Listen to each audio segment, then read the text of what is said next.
Shalom, chers frères et sœurs, soyez bénis dans le nom de Jésus-Christ.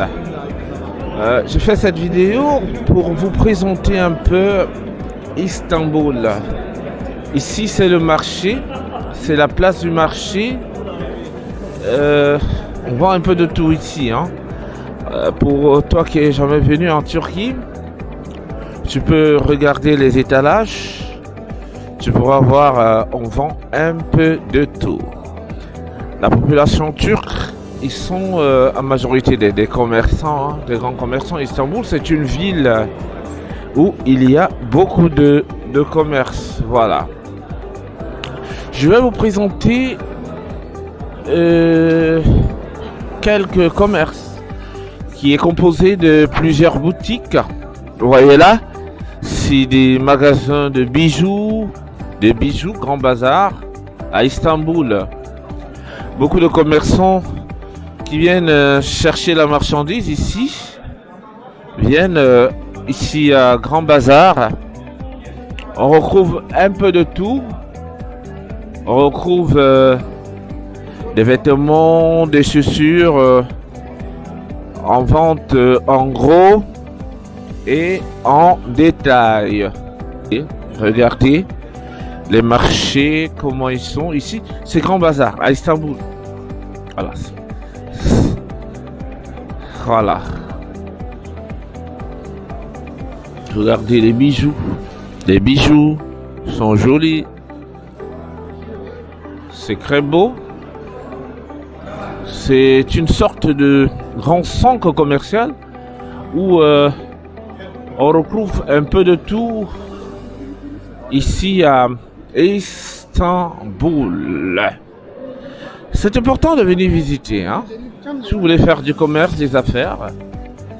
La Turquie, c'est un pays qui dispose d'un peu de tout. Voilà. Et la population, elle est vraiment chaleureuse. Ils sont très gentils. Ils sont très accueillants. Et ils sont ouverts. Du côté de l'Afrique, beaucoup viennent à Istanbul pour faire surtout des achats. Donc pour l'instant, on visite. Nous n'avons encore rien acheté. On regarde, on se balade. Et on espère trouver des petits souvenirs. Quand même, on ne va pas rentrer les mains vides. Voilà, écoutez, on vous aime très fort. Soyez tous bénis dans le nom de Jésus. Surtout, gardez la foi. Le tourisme, il est bien de faire en couple, c'est ça? Ah si, le tourisme est excellent lorsque vous êtes en couple. Je ne sais pas s'il y a des personnes qui aiment la solitude. En tout cas, moi, j'ai horreur de la solitude. Cependant, il ne faut pas être accompagné par n'importe qui. De préférence, le meilleur choix que nous pouvons que vous conseiller, c'est d'être avec un homme ou une femme qui craint le Seigneur, quelqu'un qui est dans la foi. Parce qu'ensemble, vous allez pouvoir prier, vous allez pouvoir jeûner, vous allez pouvoir assister à des séminaires, vous allez pouvoir aller à l'église ensemble et vous allez pouvoir aussi transmettre les valeurs chrétiennes à vos enfants. C'est super important. Mes frères et sœurs, ne vivez pas une vie de païen, ne faites pas comme si Dieu n'existe pas. Vous savez, de nos jours, le diable il rôde comme un voleur, cherchant qui égorger, voler, détruire. C'est pourquoi, mes frères et sœurs, je vous encourage sincèrement à imprégner la parole de Dieu à vos enfants dès le bas âge, à leur inculquer ça. Car le monde d'aujourd'hui va tellement vite, on est à l'abri de rien du tout. Il y a l'influence des médias, l'influence des réseaux sociaux. Et si l'enfant des petits n'est pas déjà imprégné de la parole, vous vous imaginez ce qui se passera. Et nous avons aussi un témoignage à vous faire quant à la puissance du jeûne et de la prière. Une expérience que nous avons vécue juste avant de venir ici à Istanbul, mais absolument hors de propos. Seul Dieu peut faire ce genre de choses, ce qui nous est arrivé. On va faire ce petit témoignage tout à l'heure. Voilà. On continue la visite des magasins, la visite des étalages pour voir ce que nous propose ce marché.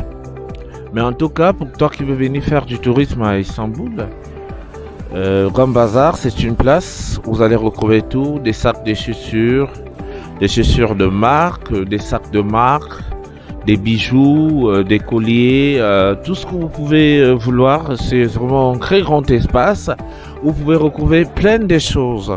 Alors mon frère, ma soeur, je vais te dire que le meilleur tourisme, c'est bien de le faire en famille, en couple surtout. Je dis souvent, j'ai l'habitude de dire aux gens que à quoi ça sert de faire des balades tout seul alors qu'on peut les faire avec notre femme, notre épouse. Tu vas pas épouser ta femme pour qu'elle reste à la maison, pour aller profiter des moments essentiels de ta vie avec des amis, non? Tu te maries, c'est pour vivre avec ta femme. Alors tu voyages avec elle, tu fais des restaurants avec elle, vous passez l'essentiel du temps ensemble, c'est tellement bien.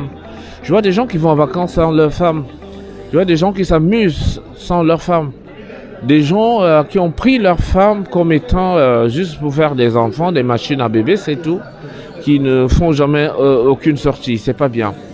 Je suis en train de dire c'est pas bien parce que la femme aimerait aussi découvrir. La femme aimerait sortir, elle aimerait continuer sa vie qu'elle avait avant de se marier, étant mariée. La femme aimerait partager tous les instants, je le dis bien, les instants de la vie avec son mari. On ne se marie pas pour souffrir, on se marie pour être heureux. Depuis que moi j'ai compris ça, je me promène avec ma femme, je vais avec elle partout. On fait des courses ensemble. On voyage ensemble, on visite ensemble et je vois elle est tellement épanouie, elle est contente, elle est heureuse. Toi mon frère, si tu n'as rien à faire avec une femme, ne l'épouse pas. Faut pas perdre le temps à une femme, on ne perd pas le temps à une femme qu'on aime. On ne perd pas le temps à une femme qu'on aime. Quand tu aimes, tu épouses, tu encadres, tu rends heureux. Si tu ne peux pas rendre heureux une femme, ne l'épouse pas. Et toi femme, toi aussi à donner aussi au retour, parce que quand quelqu'un vous aime et que vous sentez que c'est sérieux, aime aussi, fait l'effort. La vie c'est l'échange, tout doit être équilibré dans la vie. L'amour ne doit pas être seulement d'un côté, l'amour doit être de deux côtés. Ton mari t'aime, tu l'aimes, ton mari te fait des cadeaux, tu lui fais des cadeaux, ton mari t'apprécie, tu l'apprécies. Ton mari te respecte, tu le respectes. C'est comme ça que fonctionnent les couples à succès. Et vous priez ensemble, c'est très important de prier ensemble en couple. C'est très important de prier ensemble. Lorsque vous êtes en couple, vous vous levez le matin, vous priez Dieu, vous priez Jésus ensemble. Pourquoi vous devez prier ensemble? Parce que Satan combat les couples aujourd'hui. Il combat beaucoup les couples, il combat les mariages. Donc, si vous ne priez pas, le diable peut attaquer votre mariage et mettre le désordre. Mettez en pratique la parole de Dieu et aussi soyez fidèles l'un de l'autre. Soyez avisés. Il y a des petits satanesses dehors qui cherchent à détruire toujours ce qui est bien. Soyez avisés, protégez votre couple, encadrez-le et éloignez-vous de toute personne qui veut vous détruire. Sois bien au nom de Jésus. On va entrer dans la boutique tout à l'heure où ma petite chérie est en train de regarder des chaussures et des sacs de marque. Je vous avertis, c'est la Saint-Valentin bientôt. Il faut qu'on sorte d'ici avec un cadeau. Shalom.